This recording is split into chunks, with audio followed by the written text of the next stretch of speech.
اعوذ باللہ من الشیطان الرجیم بسم اللہ الرحمن الرحیم رب اشرح لی صدری ویسر لی امری واحلل عقدۃ من لسانی یفقہوا قولی۔ ریاض الصالحین حصہ اول، کھلے اور چھپے ہوئے کاموں اور حالات میں نیک نیتی کا ہونا ضروری ہے۔ باقی حدیث کا چوتھا حصہ۔ رسول اللہ صلی اللہ علیہ وسلم نے جس وقت فجر کی نماز پڑھ لی، لوگوں کو بتلایا کہ اللہ تعالیٰ نے ہماری تینوں کی توبہ قبول فرما لی ہے۔ بس لوگ ہمیں خوشخبری دینے کے لیے آنے شروع ہو گئے۔ میرے دونوں ساتھیوں کی طرف بھی خوشخبری دینے والے گئے۔ ایک انسان نے نہایت تیزی سے میری طرف گھوڑا دوڑایا اور اسلم قبیلے کا ایک آدمی میری طرف دوڑا آیا اور پہاڑ پر چڑھ گیا تو اس کی آواز گھوڑے سے بھی تیز رفتار تھی۔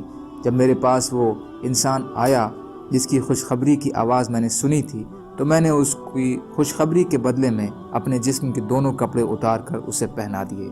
اللہ کی قسم، اس دن ان کے علاوہ میں کسی اور چیز کا مالک بھی نہیں تھا، اور میں نے خود 2 کپڑے عاریتاً لے کر پہنے۔ پھر میں رسول اللہ صلی اللہ علیہ وسلم سے ملاقات کی ارادہ کر کے چلا۔ راستے میں لوگ مجھے گروہ کے گروہ ملتے اور قبول توبہ کی مبارکباد دیتے اور مجھ سے کہتے کہ تمہیں مبارک ہو کہ اللہ نے تمہاری توبہ قبول فرما لی۔ یہاں تک کہ میں مسجد نبوی میں داخل ہو گیا۔ میں نے دیکھا کہ رسول اللہ صلی اللہ علیہ وسلم تشریف فرما ہیں اور آپ کے گرد لوگ ہیں۔ طلحہ بن عبید اللہ لپکتے ہوئے کھڑے ہوئے، یہاں تک کہ مجھ سے مصافحہ کیا اور مجھے مبارکباد پیش کی۔ اللہ کی قسم، مہاجرین میں سے ان کے علاوہ کوئی اور کھڑا نہیں ہوا۔ کعب طلحہ کی اس بات کو کبھی فراموش نہ کرتے۔ حضرت کعب رضی اللہ تعالیٰ عنہ فرماتے ہیں، جب میں نے رسول اللہ صلی اللہ علیہ وسلم کی خدمت اقدس میں سلام عرض کیا تو آپ نے فرمایا، اور آپ کا چہرہ مبارک خوشی سے چمک رہا تھا، فرمایا، تمہیں یہ دن مبارک ہو جو تمہاری زندگی کا جب سے تمہیں تمہاری ماں نے جنا ہے سب سے بہترین دن ہے۔ میں نے پوچھا، یا رسول اللہ، یہ خوشخبری آپ کی طرف سے ہے یا اللہ کی طرف سے؟ آپ نے فرمایا، نہیں بلکہ اللہ کی طرف سے ہے۔ اور رسول اللہ صلی اللہ علیہ وسلم جب کوئی خوش ہوتے تھے تو آپ کا چہرہ اس طرح گلنار ہوتا گویا کہ یہ چاند کا ایک ٹکڑا ہے، اور اس سے ہم آپ کی خوشی کو پہچان لیتے۔ جب میں آپ کے سامنے بیٹھ گیا تو میں نے کہا، یا رسول اللہ، میری توبہ کا یہ حصہ ہے کہ میں اپنا سارا مال اللہ اور اس کے رسول کے راستے میں صدقہ کرتا ہوں۔ آپ نے فرمایا، اپنا کچھ مال اپنے لیے رکھ لو، یہ تمہارے لیے بہتر ہے۔ میں نے کہا، اچھا، میں اپنا وہ حصہ رکھ لیتا ہوں جو خیبر میں ہے۔ اور میں نے یہ بھی کہا، یا رسول اللہ صلی اللہ علیہ وسلم، اللہ تعالیٰ نے مجھے یہ نجات سچائی کی بدولت عطا فرمائی ہے، اس لیے یہ بھی میری توبہ کا ایک حصہ ہے کہ میں عہد کرتا ہوں کہ جب تک میری زندگی ہے میں ہمیشہ سچ ہی بولوں گا۔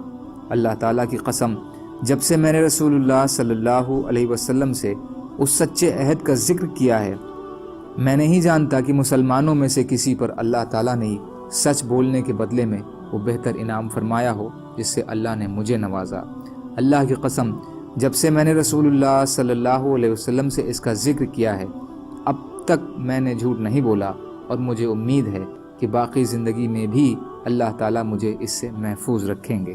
حضرت کعب رضی اللہ تعالیٰ عنہ فرماتے ہیں، ہمارے بارے میں جو آیت نازل ہوئی ہے وہ یہ ہے، نشچے ہی اللہ تعالیٰ نے پیغمبر پر اور ان مہاجرین پر، انصار پر رجوع فرمایا جنہوں نے تنگی کے وقت میں اس پیغمبر کی پیروی کی، بعد اس کے کہ قریب تھا کہ ان میں سے کچھ لوگوں کے دل پھر جائیں۔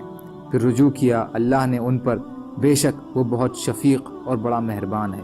اور ان تینوں آدمیوں پر بھی رجوع فرمایا، مطلب ان کی توبہ قبول فرمائی، جو پیچھے رہ گئے، یہاں تک کہ جب ان پر زمین باوجود ویاپکتا کے تنگ ہو گئی اور خود ان کے اپنے نفس بھی ان پر تنگ ہو گئے، اور انہیں یقین ہو گیا کہ ان کو اللہ سے بچانے والا اللہ کے سوا کوئی نہیں۔ پھر اللہ نے ان پر رجوع فرمایا تاکہ وہ توبہ کریں۔ بے شک اللہ تعالیٰ بہت رجوع کرنے والے بڑے مہربان ہیں۔ اے ایمان والو، اللہ سے ڈرو اور سچائی کے ساتھ ہو جاؤ۔ حضرت کعب رضی اللہ تعالیٰ عنہ فرماتے ہیں، اللہ کی قسم، جب سے مجھے اللہ تعالیٰ نے اسلام کی ہدایت سے نوازا، اس کے بعد اللہ نے جو انعامات مجھ پر فرمائے، ان میں سب سے بڑا انعام میرے نزدیک یہ ہے کہ میں نے رسول کریم صلی اللہ علیہ وسلم کے سامنے سچ بولا اور جھوٹ بولنے سے پرہیز کیا۔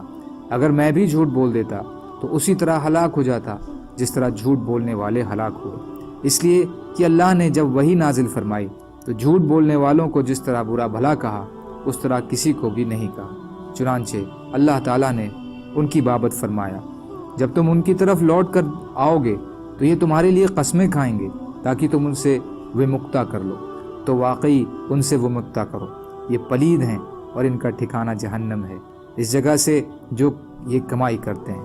یہ تمہارے لیے قسمیں کھائیں گے تاکہ تم ان سے راضی ہو جاؤ، تو اگر تم ان سے راضی بھی ہو گئے تو بے شک اللہ اوگیا کاریوں سے کبھی راضی نہیں ہوگا۔ اگلا حصہ انشاءاللہ اگلی ریکارڈنگ میں۔